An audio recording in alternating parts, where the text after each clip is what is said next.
Good evening and welcome to the first in our series on how to build a data platform. My name is MLG, and over the next bunch of episodes I'm going to be taking you through this, which is Oakland's guide to how to build a data platform. We're going to go through the ins and the outs, the technology, the value in a data platform, and why you might want one in the first place. But in this very first episode, we are going to be looking at what a data platform even is, why you might want one, and what you do with it once you've got one. So if you're involved in data management, you might be a data engineer or a data scientist. You cannot move these days without somebody telling you that you need a data platform. So why might you want one? Ultimately, over the course of the next 10 minutes, I'm going to tell you what a data platform is from a conceptual to a slightly physical level. We're not going to particularly talk technology today, though we'll name check a couple of things. But before we get into any of that, I want to get into the why. Why might you want a data platform? When I was at school, I had a physics teacher called Dr. Shepherd. And Dr. Shepherd was by training an electrical engineer. And he used to give out careers advice to those of us who wish to become some flavor of engineer in our lives. And his running line for every single one of us was that the thing that engineers do most of all is they help people make money. And it became a running joke. Aeronautical engineers, what do? They help people make money. Mechanical engineers, they help people make money. Chemical engineers, they help people make money. The same is true for data engineers. What we do is we help people make money and drive value in their business by helping them make evidence and data-based decisions. Because we're going to get a little philosophical and conceptual for a second, but imagine that you had a magic 8-ball, something that could predict the future with 100% accuracy. And when you consulted it, it just told you what was going to happen tomorrow.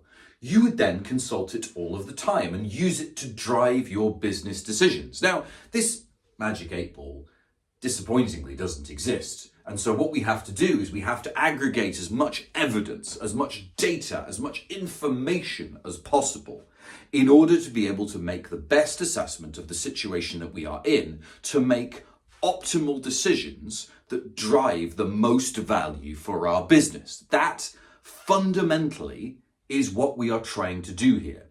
Now, in order to do that, you need a place to store, to transform, to aggregate, to check, to govern, to secure, to deliver. All of that evidence, all of that data, all of those processes need to happen somewhere. And that somewhere is a data platform.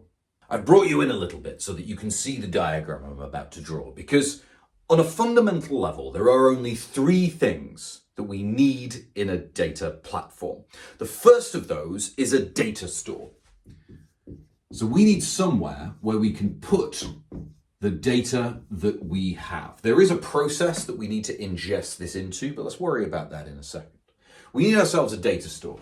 We then need some ability to transform this data, which is why a data platform is more than a database. I get people coming to me all of the time who are like, hey, MLG, I've got a SQL database and a Power BI front end. Isn't that a data platform? And the answer is almost. Yes, almost. You might be missing something though, because conceptually you also want to be able to transform this data in a way that you keep track of. And so Power BI in that instance, and we're already name checking technology here, as you can see, might not be the most appropriate way to transform that data. You might want some kind of middle layer. Once you've added that middle layer, you definitely have a fully fledged data platform. But we're getting ahead of ourselves a little bit here, because the final thing that your data platform has to do is it has to serve your data. And immediately, everybody always has questions. You look at this and you go, well, that's not good enough, is it? This is incomplete. There must be more to it than this. And of course, there is more to it than this, because, well, what kind of serving, what kind of output do you have just here? Well, let's just imagine for a second all of the different ways that you could serve or output data to somebody. Well, you might have a dashboard.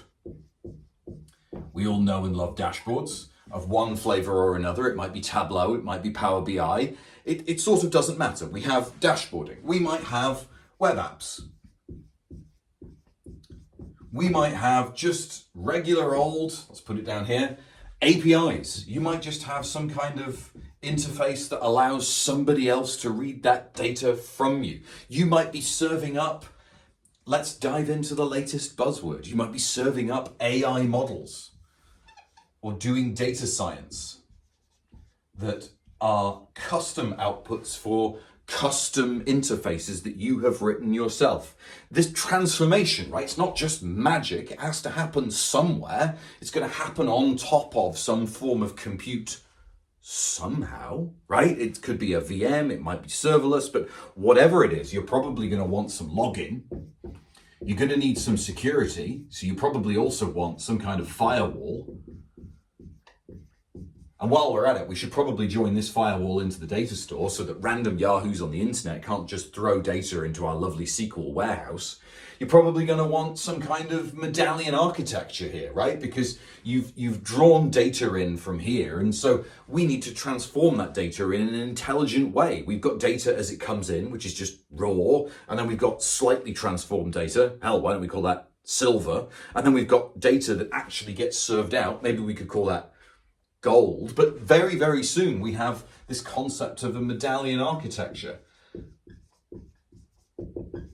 or any other kind of data architecture that you can think of, and suddenly we have so many components and so many different things that we should probably draw a better diagram. So in this diagram we are going to consider all of the different types of component that a data platform can have. So this board, let's conceptually imagine that this board is our data platform. Now, when we say data platform in the way that we've been talking about it loosely, we mean in the cloud. This isn't something from Oakland's perspective, from our perspective, that we are going to deploy on premise. You might go ahead and consume data that is held on premise, but we're not going to deploy this necessarily on premise. We're going to use one of the big three cloud providers, be that AWS, be it Azure, or be it GCP. So inside this data platform, we've got data products, and we're going to have those live over on the left-hand side of our diagram here. And those data products we are going to think of as sources and stores of our data. Now, all kinds of things could live inside this data products box. We could have databases, be they SQL, be they NoSQL, be they vector, be they specialist. We could have lots and lots of different things, but we could have structured data in databases. We might have files. They could live in blob storage if you're in Azure. They could live in S3 buckets if you're in AWS. They can live kind of anywhere you like. You might start to decide that you want to plug your SharePoint infrastructure into here, or your Dropbox infrastructure. That can be plugged in. You might think of the running data that you can have as well. So imagine the telemetry data, the sensor data, the JSON data. Don't limit yourself to static data when you start to think about data sources and data products in your data platform. You can think of queues if they are Kafka or event hubs as well. Those are data products. The way that we're going to write this here is we're just going to say sensor or telemetry data that can live in this data product end as well. And we'll augment that by just kind of the coverall, which is, hell, APIs can go there as well. If we're reaching out into the world to grab an API and bring that back, that can live just there as well. So what processes can we do? So now that we have these data products that sit here, we need to move them from this side of the board to this side of the board over here, where people are out here making, good evidence-based decisions. So we need to ingest these somehow. We're not allowed to have them just sitting there like lemons. That won't do. And it's at this point that I'm going to have to admit to you that what I am doing is freely cribbing from the diagram on episode 6. On page 6, apologies, of the Data Platform Guide, which I have linked for you in the description down below. If you want more detail that I'm about to go into on the ingestion process and how all of this works, then what you need to do is you need to get yourself that Data Platform Guide. Have a read and have a look in particular at page 6, because that tells you all of the different conceptual things that are going to happen here. Because one of the things we're going to gloss over is like the different kinds of ingestion that you can do. I'm going to separate them broadly into two main ways that you can ingest things. You can pull things out as a stream, so we might do event streaming on top of something like Kafka or Azure Event Hubs, or I think it's called PubSub in GCP, or we might do batch ingestion. And this is something that runs on a timer. So on a timer, what you do is you look at the difference between your files as they were last time and the files as they are now, and then pull in the differences. That is batch ingestion. And that can happen in all kinds of ways. This might happen in a serverless environment on top of something like AWS Lambda or Azure Functions, or it might happen on a VM. Once we've decided how we're going to ingest our data, and remember, you can mix and match these. Different forms of ingestion are more appropriate for different data products. So they're sort of broadly mapped. Actually, databases and files are suited more to batch ingestion in general, whereas streaming is much better suited to telemetry and APIs. So they're sort of grouped like that, but that's not hard and fast. You might have some files that change critically, and you need to know to the millisecond when those files change, at which point you're going to want to do in event streaming for the file change event that you're looking for, and then you know that that's happened, and so you can make some decision based on whether that file has changed. So that's kind of an edge case that we might get into later in the series.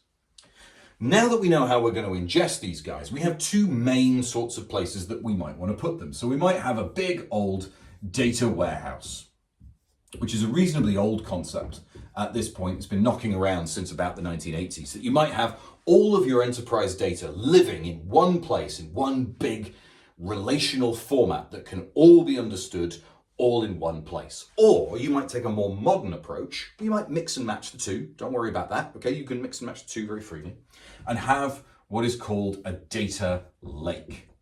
Because at this point in a data lake, you have decided that ingestion and timely ingestion is more critical than organization. So in a data warehouse, everything is laid out nicely in like the normal form if you want it, or you might use a method called Kimball, which is a way of getting dimensions to your data to understand how it should all be put together and fixed in a way that all of your business can understand one true form of data inside your warehouse.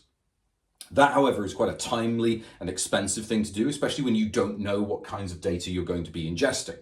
At which point you might want something like a data lake, which just says, listen, we'll just take the data as it comes and then organize it later. There is no reason, though, why you can't have both of these and have them interact with each other. What you might do is you might stream in data to a data lake and then organize it with some kind of processing in a data lake to put it eventually into a data warehouse. So you might stream into a data warehouse. Batch ingestion to a data warehouse is a very common pattern that happens. All of this is extremely flexible in a well-designed data platform. And it allows you to do all kinds of cool stuff. So each of these arrows represents a process. It represents a transformation that is happening to your data. So you might decide that during this arrow, what you do is you normalize the data to allow it to be conformed to the dimensions that you have in your data warehouse. During this arrow, you might decide to make it all JSON. You might decide that everything in your data lake has to be a consistent form of JSON. And so during this streaming process here, where you pull everything in, you conform it to be all the same kind of JSON. And then you, over time, hand that back into your data warehouse to do stored processes within here. And what you have now invented, because you've got a well-designed, well-laid out, well-planned data platform, is you have invented the ability to do big grown-up enterprise processes in memory or using different kinds of compute. So you can do things like master data management, which is the process whereby you take all of your data and you make sure that it's all masterized. So it's all one source of truth. You have no junk data, you have no binned data, you don't have like random nulls in there, you don't have duplicates, you don't have anything that's incorrect. Because you have a well-organized, well-laid out data platform, behind the scenes you can do master data management. And there are specific tools that we will get into which will allow you to do that thing. You can also do, as part of this, a thing called data modeling, which is where you try to conceptually understand what form your data takes. So already I've name dropped things like dimensions and facts. And those are data engineering terms, which you will understand if you're a data engineer. But if you're not, they're basically ways of describing the information that you have and how it relates to the physical entities that exist in the world. That is data modeling. If you've ever done an exercise where you're like, well, our customers have a first name, they have a last name, they have a telephone number, they have a billing address, they have a postal address, they have a credit card number. If you've ever done that kind of thing, you have gone some of the way down the route to doing full-blown data modeling. I'm going to clear the decks because we've got one more aspect that needs to go just here. And I've been told off for writing just here. So we're going to have to move all of this over slightly. We have our data warehouse, we have our data lake. And remember, both of these are optional. You might just have a data warehouse, you might just have a data lake, you might have some hybrid of the two. There is a thing called a data lake house, which is a tale for another time. But if you have invested in Fabric, you've secretly got one of those. But anyway, we need, because we have our business users out on the end here who are desperate for evidence to make their decisions based on, we need to somehow get this out to them. And that is the final component of this data platform that we have. And that is, how do our business users actually consume this data? And this can be kind of anything you imagine. We name checked earlier most of the ways that people can consume data in this day and age. So the classic is dashboards. And we all complain about dashboards, but the world does run on dashboards. And I know that people are going to be sitting there in the comments and going, are you telling me that ultimately my data platform is just going to give me more dashboards? Well, in the next episode, we're going to talk about value and how you get value from a data platform. Because, spoiler alert for the next episode, the really cool way that you need to think about your data platform is that there is no ROI on a platform. There is no direct value from building a data platform. You don't build yourselves one of these and then step back and go, ta-da! ROI is just going to come break down the door. That's not true.